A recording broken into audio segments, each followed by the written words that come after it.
Okay friend, now we are going to see how to run the C program. So go to this Turbo C++ and over here you have to click Start Turbo C++. If you don't know how to install the Turbo C++, you can watch my video. I have already uploaded that video how to install the Turbo C++. In this IDE, this is called as Integrated Development Environment.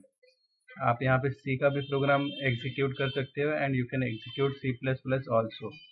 So C program and C++ program, both program you can execute simultaneously.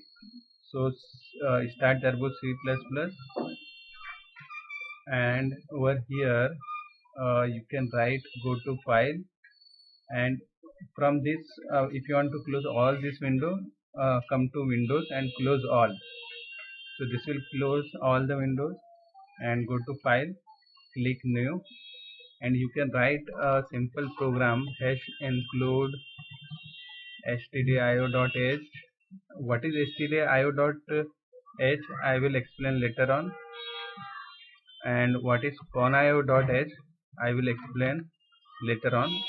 In this video just we are seeing that how to run the C program and what is void and what is main. This is what I am going to explain later on. So only printf and hello world.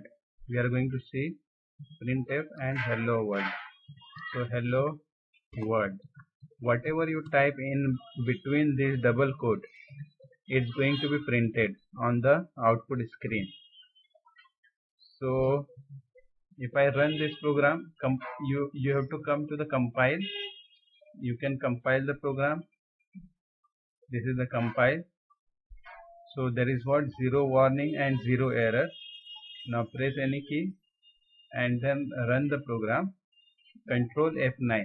Shortcut key is what? Control F9.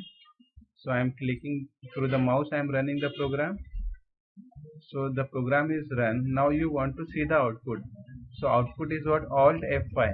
If you press the key Alt and F5 together, you will get the output. And otherwise you will not get the output screen. Output screen you can come here and you can from Windows you can see this Alt F5 user screen. So this is the user screen. You can see over here there is what? Hello world. Now press any key and you